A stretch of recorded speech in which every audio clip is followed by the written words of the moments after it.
Hello, hello. This is Dr. Edith Banks with the Sunflower Nation.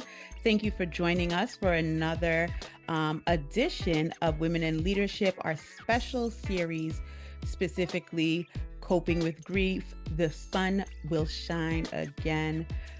This is definitely a very heavy topic for us to discuss, one that we definitely take very seriously.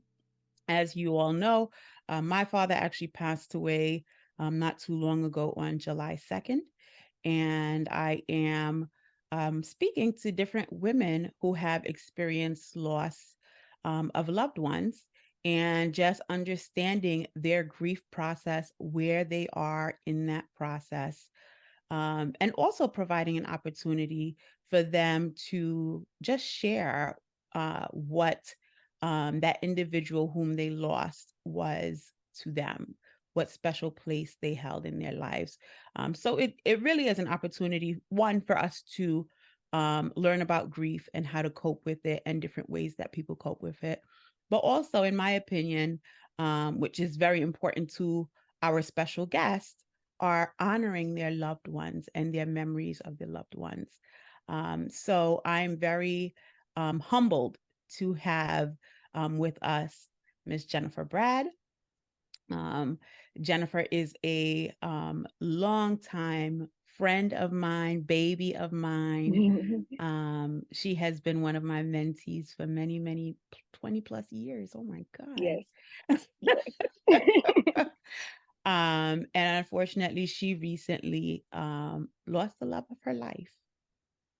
So Jen, why don't you tell us a little bit about yourself, but also tell us about your relationship and kind of what it meant to you. Okay. So I'm Jen. I'm originally from Brooklyn, New York. That's one thing me and Edith have in common. I'm currently in Washington, D.C. I moved to Maryland maybe about 12, 13 years ago. I work in higher ed, currently director of residence life at a small school in D.C.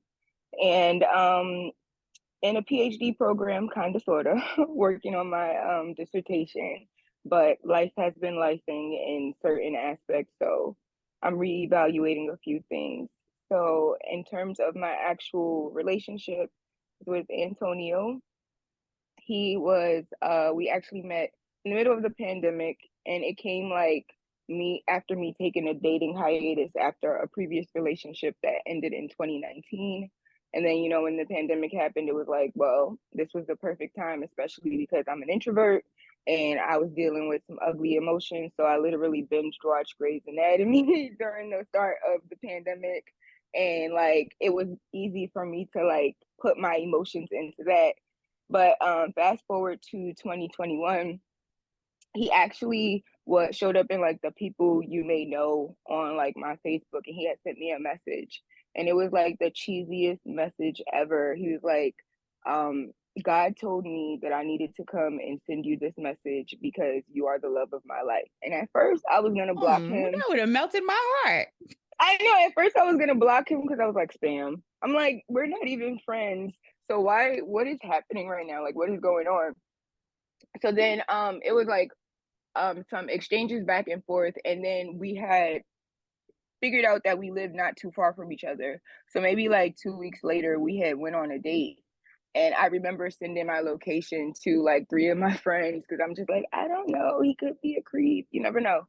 And so we actually hit it off, and then we started spending a lot of time together because it turned out we only lived maybe like 14, 15 minutes from each other. And so there was always this meme that went around like, I really linked with this dude one time and been with him ever since. So he sent that to me, and he would send it to me sporadically just to be like, just so you can remember who I am, because he was so goofy. So it was just like one of those things where we had videos and stuff that we would send back and forth because he was very big on taking pictures. So I'm very, very appreciative of that. And like, even the more that I think back about everything, like every aspect of our relationship, I almost feel as if he was preparing me for the day when we wouldn't be together again. It's not that he was preparing for it to happen like right now, but it was just like one of those things where it's like, I'm not going to be around forever. So these are some of the things that I want you to remember. And that's how I try to find peace when I put things into his voice or things from his lens, because I am appreciative of the communication that we had, because he was very toxic when I met him, like very, very toxic. Whereas, like, if we had a disagreement about something simple, he'll be like, okay, let's break up. And I'm just like, but of course, me being me, I would see past that and kind of like push him through that. So I pushed him through a lot of uncomfortable moments. So it was like we were really each other's balance. So it was like if we were out somewhere or it was just a day where we both had to do something together, depending on whose energy was higher, they would take the lead that day. And it was like that was really important to me because growing up, like I'm a middle child, and I've always been like forced to be super independent because it's just that's just what you do. That's what I see my mom do, the women in my family, all of that. So it's like him coming into the situation, and even in past relationships, he kind of set a bar that I wasn't used to because I really understood what it was to have a partner. I understood what it meant that if I couldn't do something, I could say, I can't do this. And he would be able to pick that up. So I think that that's what I mourn more now. Not that the memories are gone, is that there's so much unknown about what is to come, and so much of my future included him. So it's like, who am I as a person now? Because I'm going from a we to a me involuntarily. It would be different if this were a breakup. I could rationalize that because I've said my piece and we've both decided that this is not going to work anymore.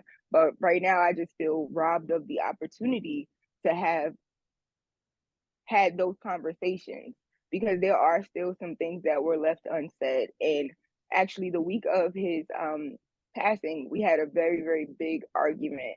And I'm still at peace because of the conversation we had after it. It was like every disagreement we had would push us to a closer space with one another because we were both still navigating as individuals. Because when you've been hurt before, you tend to protect your heart no matter how much you are learning to care for this other person. And Proceed with so caution. exactly, so we would be navigating that way, and we were so much alike that it was ridiculous in that regard. And so um in that conversation, it was a matter of him being like really serious about his feelings and owning a lot of what had been holding him back. And so that then seeing that vulnerability from him allowed me to really, really share that. So I felt like we connected in a way that we needed to, not knowing that it was going to be the last time we were going to connect in that way. And so that's what a lot of the first couple of days for me were. If I knew that was going to be the last time, I would have woken up because he went to work from my house and he kissed me on the forehead before he left, but I wasn't awake, so I didn't know. So I didn't physically see him when he left. And this was when my mom was here. So my mom was here and he told my mom, he said, I'll see you later. I'll be back. Tell me, how long ago did Antonio pass? Friday will be 4 weeks, So what was the date that he passed? July 21st. July 21st, 2023. So, um, you started already. Can you walk us through that day? But I'm assuming, Yeah. but I don't want to assume anything. Was it a sudden passing? Was he ill? I'll actually share that in the story. So he so like I said, we had lived close to one another previously, and then when I had got this job, I had moved from Maryland to DC, but we were still significantly close to one another. He worked as a nurse, like a licensed practical nurse, at one of the hospitals here in DC. And so sometimes he would float to different sites. And since I moved to DC, my apartment was a lot closer to the site that he had to work at that day. So we just stayed at my house, and my mom had also come into town for her birthday. So he had he hadn't been feeling well all week. He actually had called out one day earlier that week because he had an earache, and then he was saying how his shoulder had been bothering him. So I had been telling him he also suffers from really bad asthma. So I had been telling him that he should make an appointment with his primary care doctor. And I remember telling him that at least 3, 4 times. And then so it had also been really, really warm that week. And he had been going back and forth with one of his childhood friends. Like they have a love-hate relationship. And so at least um 3 times that week he told me I want to fight him. And that wasn't really like him. So I'm just like, what are you talking about? What's going on? And so I just let it pass. And so when he got off work, he went to Southeast DC. And Antonio was the type of person that he wouldn't wear certain things if he were going to a specific side of town. So I'm still really confused as to why he even ended up going over there, because that wasn't the plan. The plan for after work was for him to come to my house. And so he ended up at one of his cousin's houses, and there are multiple stories that are out regarding what happened. His death is classified as a homicide because there was some level of physical altercation. He fell, and there was a big gash on his head, and they believe that he might have had a stroke. They don't have like details regarding his actual cause of death or the autopsy because we're still waiting for the death certificate. Not even sure I'm gonna have access to it because there is an estranged relationship with me and his family without going into great detail about that, but that caveat is important. Um, but anyway, so I'm actually at home with my mom. We had came back from going to the supermarket or something, and I see a missed call from one of his sisters, and then I see two missed calls from another one of his sisters on Facebook Messenger because she doesn't have my number. And so I then call him first because I'm like, why are they calling me? So his phone goes to voicemail. So I called the one sister, BB, back, and she said, I'm on my way to the hospital right now. And I'm like, why? And she said, Tonio had a stroke. And so automatically I'm on the couch and I'm just like in a daze. And I'm just like, what I was just talking to him. Like she called me at maybe like 6:07. The last time I talked to him was maybe 5:08. Like that's how like the span of things went. And so I'm just like, send me the address. And I had to go downstairs and like walk my dog because I was gonna leave him in the house, obviously. And so I'm downstairs walking my dog, and she calls me back and she says he's not going to make it. And so now I'm like in a panic because she said, well, I'm not sure, but that's what they're saying, but they're still working. So there was just so many things that I had questions about because what they were saying wasn't really adding up to me. So I finally get there, and I'm frustrated because I live in Northwest DC, and where the hospital was, it was Southwest DC, and this is a Friday, and it's probably like maybe 6:30. 25-minute drive. I didn't get there until 7:30. So I missed out on um valid waiting time, I suppose. Um so I get there and we're still just waiting, and it turns out that initially the information that was provided wasn't the full information provided. And so we're all sitting in the hospital chapel with his family, a lot of friends, just basically anybody who was around. And so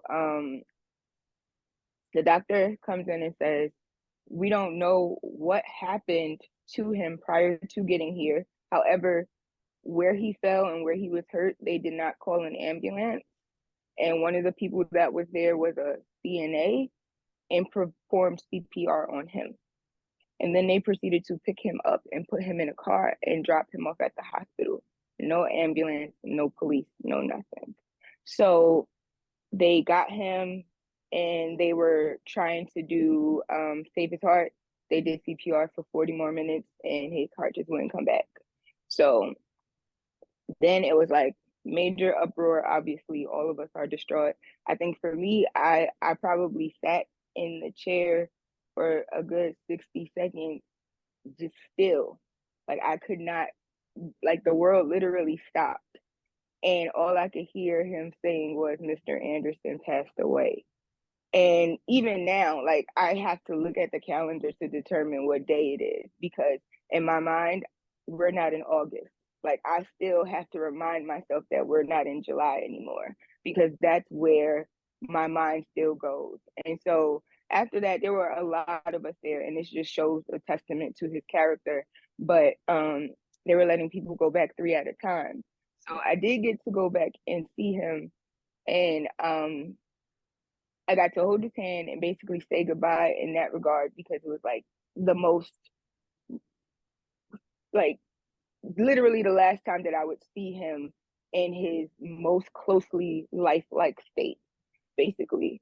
And so then I had basically left and I went home, because there were detectives that needed to come and figure it out, because where he was, it was in Maryland, but the hospital they brought him to was in DC. So it was like a jurisdiction issue, and it just got to be so overwhelming. And during this time, I had been communicating with his daughter's mom, because I wasn't sure who was updating her, but I didn't want Summer, that's his daughter, to find out about it, you know, haphazardly or like inappropriately. So she ended up coming to the hospital, but by the time she had got there, I had already left, because it got to be too much at that point.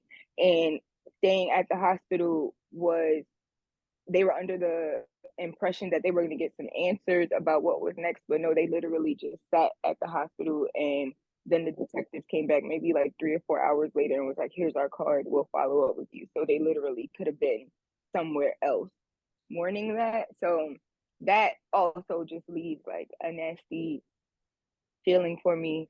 But ultimately, where I'm conflicted is the different stories that are coming about. In terms of that, first they were saying like, oh, he was play fighting. I'm like, it was like 85 degrees on a Friday and he's wearing his work scrubs. Highly doubt that.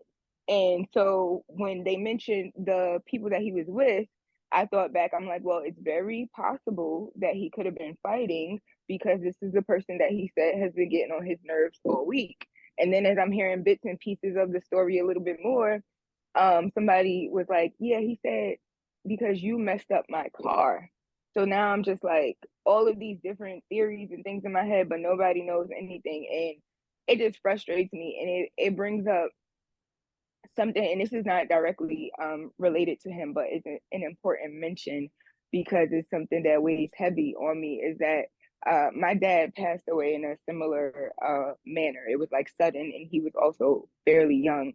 And on his death certificate, it says the cause is pending. So it's just like, I feel like if they don't take the initiative to actually figure out what happened, that's going to be the same case for Antonio. So it's like, we will never know. And that has been something that has impacted me. Like, it just makes me feel like, was his life not important enough for you to actually figure out what happened to him? And so I've been sitting with that and trying not to like harp on it, but it's hard not to, because a lot of this is very reminiscent of my childhood, because of that loss of that, father figure. And not necessarily saying that Antonio was a father figure, but he was my rock. He was my support. So it's like, the life we were building together was the only life that I knew after meeting him. So now it's just like, I don't know what I'm supposed to do. And I'm fortunate to still have a relationship with his daughter, but his son's mom and him didn't have the best relationship. So it's like, I don't even want to cross, like, he would have been the reason why I would get to see him. So she and I have no type of relationship. We haven't even been like formally introduced in that regard, because of the way that visitation and everything have been set up for them. So it's like, I don't even want to rock that boat. I just wish him well. But for his daughter, she's the one who actually, like, I asked her if she's okay with me still being in her life, and she's actually requested it. I talked it over with her mom, and she just had a birthday yesterday, so she lives like 10 minutes from me, and I let her know that anytime she wants to talk about it, because sometimes she is a little overwhelmed with her emotions. So it was kind of therapeutic for me as well to have her, because it it's like when I picked her up, we both started crying because we said we felt like we were going to pick him up now. So it was like we hadn't really seen each other or talked to each other since it happened, because she was in Tennessee visiting family.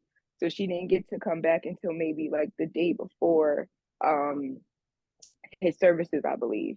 And so when I finally saw her and hugged her, it was like that is when she had her breakdown moment. And her mom was like, she had been waiting for it because she didn't know how to support her. And that's one thing I also feel fortunate that she's including me in Summer's healing, because, you know, I was there for a part of her life. And so that's something that has been helping me as well. And I'm also trying to refrain from putting what my experience of losing my dad was on her. And Right. so it's giving me something to think about frequently. And I think that in all of this is like I hear his words loud and clearly in so many things, so I can't help but be mad at myself. Like I just wish you would have told him that he was right more, so that he would have felt that. And so I think that a lot of that now is I experience a lot of guilt around living without him, because it's like I feel like I'm not supposed to do this without you. This is something that we planned together. So that's something that I battle with daily. Like I literally have found a different grocery store just so I won't be crying, trying to go buy bananas or something. Like it's such a process, and it's so exhausting because like I said earlier, I don't have an issue feeling my emotions because I know that I have to in order for them to pass through. But my biggest concern is not being able to feel when enough is enough. It feels like I'm going to have to keep feeling this and keep feeling this. Whereas when there are other things that are going on, it's like, okay, it has let up. I can find a way to kind of rechannel this. But I don't think that I'm going to get there with that, get that with this, because of the circumstances, because Uh, it's not going to be a matter of me finding him again. Well, not in the traditional sense, I should say, because I have been getting clarity in other ways when I think about certain things. And it's just like, I'm not really one of the people that is like overly superstitious or like you could talk to spirits and stuff like that, but I still feel his presence, or like I said, not necessarily him preparing me for things, but when I started questioning whether I should be grieving the way that I grieve because of the input of others. Um, I went back and just read one of the birthday cards he got me from this past birthday, and it was just like that was the reassurance that I needed without it being like me being able to talk to him.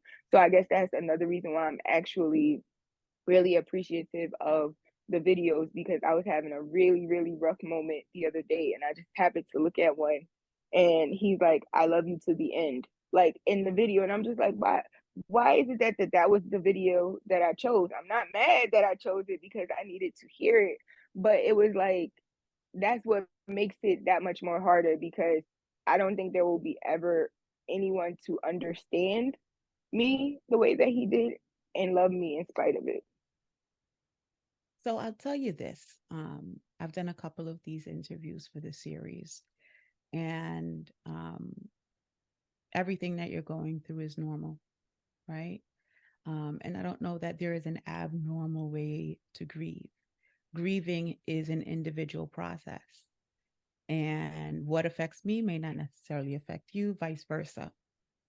And when you say things like, I had to find a new supermarket, you're learning to cope. And that's, to me, what the grieving process really is learning how to create this new life or continue living without this person who was so special to you, who held such a major role in your life. That's definitely challenging. But I Yeah. know you said that, you don't know that you're going to be able to figure out how to do it. I guarantee you that you will. And this is still very fresh, right? Less than a month. And so I guarantee you that you will. This was sudden. This was not like someone who was ill for, months or years. This was, I'm kissing you on the forehead in the morning to tell you have a great day. And I don't come home at the end of the day. So I definitely feel for you. How old was he? 32. 32. And he had two kids, a boy and a girl. And how Hmm. old is Summer? She just turned 12, and Tony just turned 4 in April. So again, when I hear this, my heart breaks because one, obviously, when you hurt, I hurt, right? But when I'm just looking at it through a societal lens, we got two kids, two more kids now who don't have a dad. Their And dad he is was gone. like, the dad that, like, I always joke that he would be the perfect baby father to any baby mama, because he would literally be like, "Oh, you don't want to have the kids this weekend? I'll take them. I'll take them." He enjoyed every living moment he could have with his children. And it's like, you knew that he was a dad. And it was so funny because when I first started dating him, I was like, if he's a deadbeat, I'm walking away. I'm walking away. Because already you have children already, so that you're already like, that's a strike against you at this point. But then it's like when I finally went to his house and I seen like pictures of them everywhere. I seen their stuff everywhere. And then I was like, I'm gonna ask the question all of my friends with children say: what size do your children wear? To see how frequently he buys things. And he knew it instantly. And I was just like, oh, he might be a keeper. He might be a keeper. And it was so funny because he said that I made him nervous because I knew what I wanted. He said that because I think it was probably like a month or two after we were dating that I said, I mean, I'm just going to be completely honest, and my focus is you. And if you need to tie up loose ends, have fun with that, but just know that I'm dating with intention, not like we're getting married tomorrow. And he said when when I told him that, he said that was the day he knew he was going to marry me. I used to always joke and say, "There's no ring on my finger," because he would always introduce people like, "Oh, this is my wife," and I'm like, a little ashy here. So like that's the type of relationship that we had, which is why it's like anybody who was around us would just laugh, and like all of the people in my friend group is just like, he fits. He fits, like he knows how to ebb and flow. He was kind of like a chameleon with me. And then it was just like I always tell people that if I could sit in complete silence with you, then we could be friends. And like we could sit in silence for hours, and it's like that's when my spirit was at peace, because it's just like I don't have to say anything, I don't have to do anything. There's no expectations in this moment. I can just be. And so um it's like I do know that I will probably figure out ways to get through a lot of it, but I think that I don't know how to accept things or accept this, because in my mind I'm thinking that I'm accepting it by doing these things day to day, but then I'm still having these moments where it's like I'm in severe denial, where it's like I Well, know denial is with a grief big you can't. part of grief. I know, and I know it's gonna go back and forth, but that's what I'm saying in terms of it being so exhausting, where it's just like that is where my my lack of energy, my lack of motivation, and it makes it very easy for me to like isolate now, because I don't want anyone asking me how I'm doing. It's like I don't know how I'm doing. I don't know. I don't even know how to make meaning of things, because I just feel like all of my senses have been robbed of me. Any type of knowledge that I have to put two and two together, it takes me that much longer because it's so foggy. And I know that this is a symptom of grief. I know it because I'm not unfamiliar with it, but it's just like it has never been this intense and this long. And so it's like I've never experienced this before, so I don't have anything to compare it to. Like I have not lost a romantic partner, at least not in this way. Or if it were that I lost a romantic partner, even in terms of cutting ties with them, it was a matter of choice. And my biggest issue with grief is the lack of control. I will not be able to control whether or not I'm going to cry at Starbucks this morning. I'm not going to be able to control if a student talking to me a certain way is not going to cause me to spaz out. So it's like I have to do all of this extra work. And it's like, so on top of me losing you and feeling all of this, I now have to be super exhausted just to show up half normal, just to show up and not fall apart. Tell And me, I what think does that your that's what support system look like? so I have really good support at work in terms of like my supervisor and those that I supervise. So it's like right now we have a lot of moving processes happening and I have not been able to be present because the last time I showed up to support maybe like 5 minutes in, I was just crying. Like nothing happened and I was just crying. So it was too much for me to be around people. So in terms of that, I have them working, doing what they need to do. I chime in when I need to or when I feel like I'm strong enough to. Um, in terms of like outside familial and friend support, I have a core group of friends that come check on me weekly, sometimes daily. So I do have those check-ins.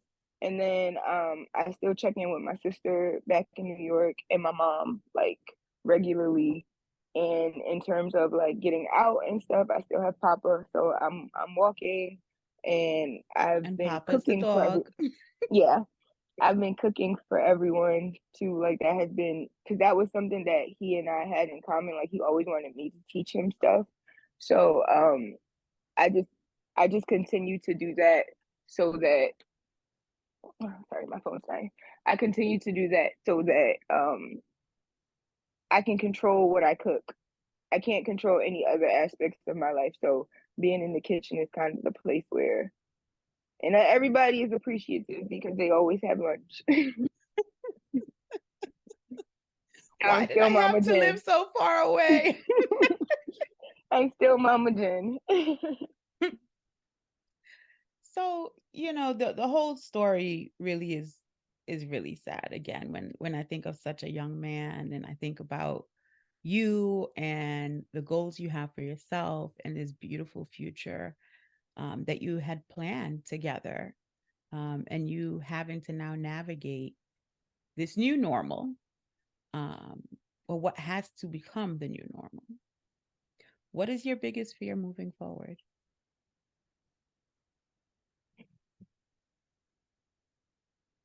I think being alone is like after you experience having your person, like the person that you tell everything to, that like when something happens, that's the person that you think of. I don't think you ever bounce back from that. You So won't. I don't, I don't know who I am right now. Oh, my biggest fear is my spirit dying with him because I feel like a piece of me did die. Like, I just don't want certain things anymore. Like, I don't know. It's like nothing brings me excitement. Nothing brings me joy. I literally feel like I'm on autopilot and I do the same things consistently each day, but they aren't productive outside of like the norms of like personal hygiene and like eating. But it's like, okay, I'm gonna watch a sitcom because at least I can control what the ending is gonna be because I saw Right. it before. But it's like there are so many things that we would do in the fall. So it's like this season is gonna be really hard because his birthday usually kicks that off. And so I just I don't know. And it makes me angry regularly. It makes me just feel like every time I'm in a good space, I'm not allowed to keep it. It's like when things go okay or when I'm okay, it's like no, you can't have more than two good things at once. And now I just feel like everything is all over the place. He was my safe space. I know you have this fear of being alone, and I understand it. I really do understand that feeling, especially when you wait, to find the right person, and to have that taken away, not by choice, but taken away. When you think about the changes that you've experienced, and again, this is so fresh, I don't know that you can even answer this. How has this affected your perspective on relationships as a whole? And I'm not just talking about romantic relationships, but friendships and Oh, professional relationships. I've actually thought a lot about that actually. And honestly, it's putting me in a very negative space. Um I feel like I don't want to get close to people. Like I want to make people not love me. Like because if they love me, I'll love them too. And then one day they'll leave and I can't take anymore.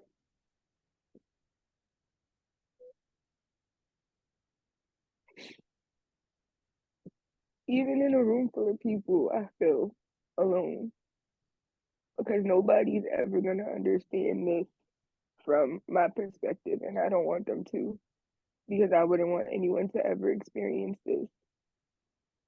But it's I guess for me because this type of grief is so different that some of the support that I'm receiving is not the support that I need. But I don't want to communicate that because I don't want people to forget about me.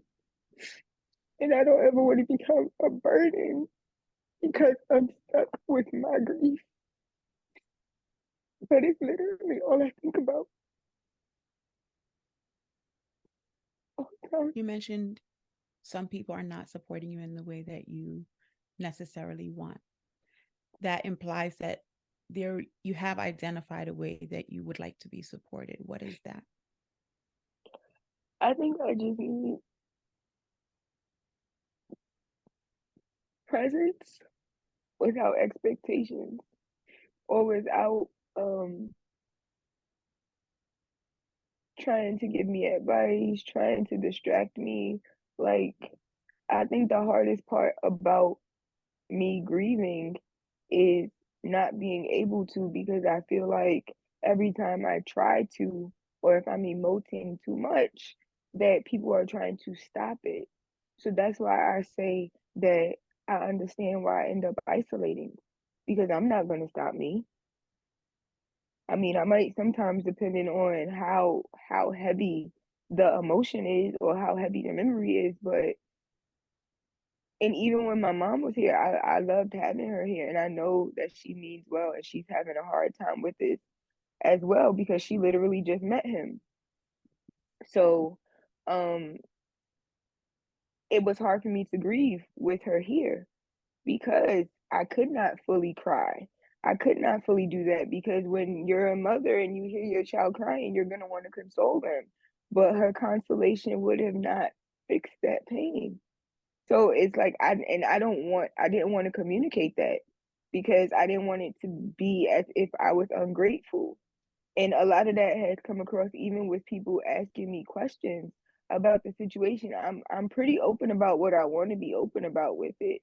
But at the same time, I'm gonna honor him and what I know I wouldn't want shared based on what he wouldn't want shared. But it's like some people are really ridiculous. Oh, what happened? If somebody tells you that somebody passed away, they just passed away. Because me telling you the reason is not gonna bring them It's back. not going to change anything, right? So it's not doing anything but secure but satisfying you being nosy. Like at that point. And so also people just say some of the dumbest things. Like please don't tell me everything happens for a reason. I just posted that recently actually. But the amount of things that people say thinking that even though they're well intentioned, it's like, no. And I really, really don't want to exert the energy on telling you why you should not be saying this to me right now. So I'm just gonna walk away. I'm just gonna say thank you and walk away. If I'm in a different place in a different time and I feel like I need to revisit it to tell you why I reacted that way, then fine. But I don't feel like I owe anyone anything. But the most disrespectful thing of them all is the men that have been shooting their shot. I think that it is like beyond disrespectful to see someone grieving the loss of their significant other and you try to offer some support in a very creepy way. And I just think that in what world is that okay? Like why are we doing this? And the amount of times that it has happened, block, block, block. Because I don't and I think that that has added to my like hesitance about love finding me again. It's like people have shared with me, and I have spoken with people who have experienced this loss and love afterwards. And I'm just in a space where I know that there are things that I wanted in this life. And if I want those things, then it will require love again. So I'm not opposed to love again, but I'm not looking for it either. And I don't think I'll ever actually go looking for it because I wasn't looking for it when I found him or when he found me. So it's just like whatever is I think meant to most be for me people will be. who feel like they found their person weren't looking. Exactly. It just happened, and then, there were two other things that you said. Um, one, people want to support you, but they don't know how, right? And through my other interviews, um, I've heard that sentiment. And one person went as far to say, after she actually was speaking about losing her mom. After she lost her mom, she actually called her friends who had lost parents and apologized to them because you don't know what to do, right? So you think you're well intentioned when you're like, oh, let me just bring this person the meal and offer my condolences. Like, that does nothing for me. That does nothing for me. Like, it's nice, I appreciate the fact that you're thinking of me, but Mm-hmm. the reality is, like, I know for myself, I just want to lay in the bed and cry, and I want that to be okay. I want nobody to tell me you need to stop crying or you need to go eat. Like, just let me cry. Mm-hmm. And the other thing that you said that really did just resonate with me, um, is that same statement. You want people to just let you be. And I'm thinking about my own mother, right? I'm mourning the loss of my father. And that's a very different loss than the loss of your partner. My parents have been together for 43 years. Mm-hmm. And I have not let my mother out of my sight for more than 2 hours since my father passed. And it's like what you said. I'm like, okay, let's go this place. Let's go that place. Let's watch the show together. Let's like tomorrow, I'm like, let's go to the spot together. And it's all well intentioned, right? I don't want her to just sit and to be sad Mm-hmm. because, like the first 2 weeks, all she did, she sat in the same chair and she just stared out into space. And it broke my heart watching her that way. And so I almost feel selfish right now thinking about it that everything that I'm putting, like, let's go to a Pilates class. Let's go, Mm-hmm. let's make a YouTube video and show people how to make your rice. Like, I'm coming up with like every crazy activity to have this woman do. And in my mind, it's for her, but really it's selfishly for me because it hurts me to watch her Yes. be so sad. Yes. And so I thank you just for that nugget. Like, it was a moment of clarity I just had where I'm like, wow, like, and she keeps saying she wants to go home. I'm like, no, no, no, you're not ready to go home. Stay here. You have a room in my house. You stay here. And she's like, I'm leaving at the end of the month. I'm like, no, you're not leaving. Like, you should just stay here she with me. she might need to go home to process it more too, because like for her right now, it probably still isn't real because she's not in the space that she shared with him. So that's similar to what happened for Summer, because when it happened, she was in Tennessee. So I was able to talk to her that Friday night, and like you could see that she had been teary eyed, but it didn't sink in yet because in her mind she hadn't been seeing her dad every day anyway. So when she finally got back, and then when we talked the other night, um, she said it didn't feel real until I saw you, because when I saw you, I saw him. Because every time she was at his house for the weekend, or we would sometimes be at my house, like that was the connection that she made. So it's like The it package deal. was yeah, and it was like it was cool for her leading up to it where she was able to manage her emotions, but now I think it hit both of us literally at the same time because it's been a rough week um so far in terms of like the crying spells and stuff like that.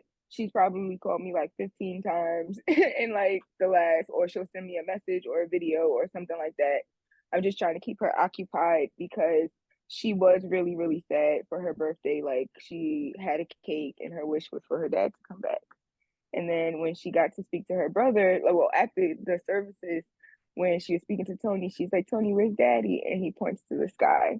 So it's like it's already just so innocent, but so and he like absolutely adored his father. So it's one of those things where I feel like if it's easy to escape it for those first couple of whatever you need to get, strong enough to face what you need to face.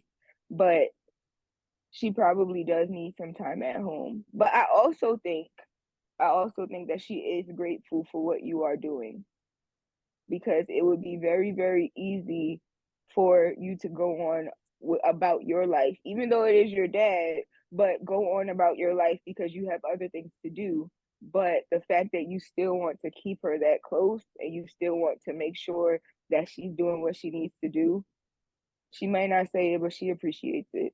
Because I literally have a friend like that who is like, if I did not have her, I probably would have fallen apart. And it's like I know there's things that I absolutely do not want to do, but it's just like, all right, I'm gonna just go. It might not be that bad, and 9 times out of 10 is not, but it's just the extra push that she gives. So I think you just gotta find that balance of what it is Right. that she might Right. need and kind of like talk to her a little bit, because And that might it's even funny because it's hard to have a conversation. Like this conversation that we're having is hard, mm-hmm. right? Especially with your parents. Yeah. It's so hard. It is a very hard conversation to have, to say, honestly, how are you doing with this? Because I don't want to see her cry. Mm-hmm.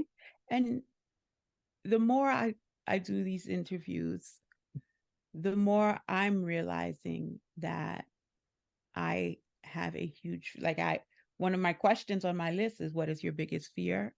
And my biggest fear is my mom is my last person that I have left, right? I lost my godmother, lost my dad.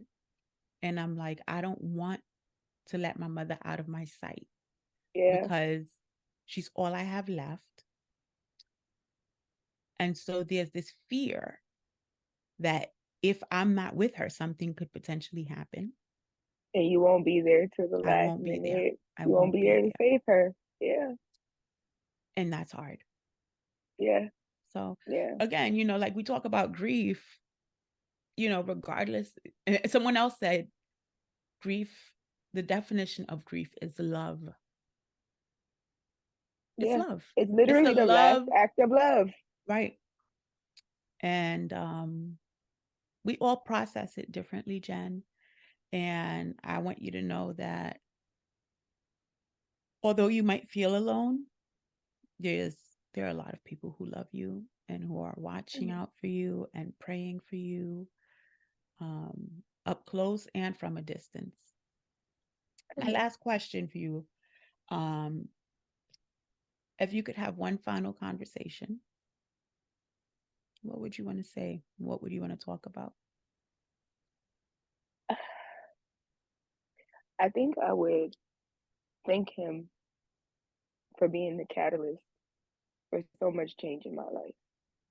I was at a point where I was severely depressed, heavily medicated because of the pandemic, and actually the reason why I had to get pop up because I was so isolated. I hated my job. I was actually doing like three full-time jobs for one salary, and it was like my grandma had been getting like really sick off and on, and she's spending extended time at a nursing home because of COVID. Like visiting wasn't that easy, and here I am all the way in Maryland. So I would just thank him for coming into my life at the right time and being receptive to my needs, being willing to put 110% into the relationship because we weren't perfect by any means, but when there was an issue, we did the work. And I don't think that I've ever experienced a love like that, romantic or not, where there was someone who cared about me as much as they cared about themselves, like in that genuine sense, where he would think of me before he thought of himself sometimes. And that was something that I had never experienced. And also like um I would thank him for being a friend and kind of telling me the things that I didn't want to hear when I needed to hear them. And then just making me realize that, I don't have to be the conqueror of everything. He took away a lot of my imposter complex by showing me what I could actually do. And then I think the last most important thing would be allowing me to build a relationship with his children because I don't foresee children being in the cards for me because of like medical things that I'm dealing with. So it was a blessing to have that even if it were briefly.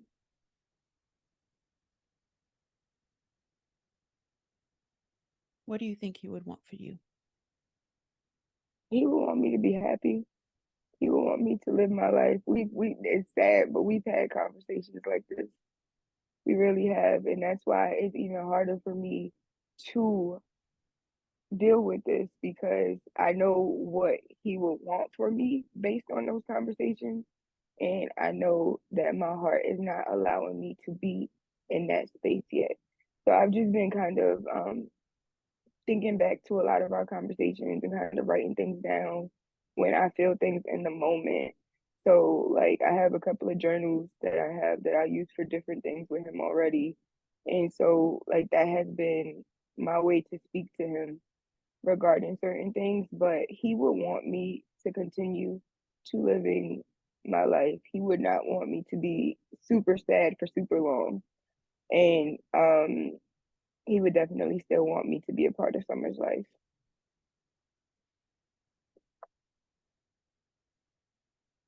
Thank you. Thank you for sharing this really intimate part of your life with us. And my goal with all of these interviews is that there is another person who is going through grief and may not necessarily see a light at the end of it. And I know that you are very early in the stages, right? This is so fresh and so new, that you're having difficulties really seeing a light at the end of the tunnel. But I promise you that the sun will shine again and that your story will be a blessing to someone else. So thank you, thank you, thank you. Thank you Continue for doing having the me. things you're doing to heal yourself, therapists, friends, taking those walks, loving on your dog. Lean in, lean in, and allow people to hold you up. Um, I'm I learning will that now. definitely be praying for you. Have Thank been you. and will continue to. Thank you. I really appreciate that. Whew. I'm keeping Kleenex in business. I think we all are. To my listeners, I want to thank you for listening today, watching today. And as always, may your hearts be filled with the brightest of sunflowers, even on the cloudiest of days. Wishing you love and positive vibes. Until next time.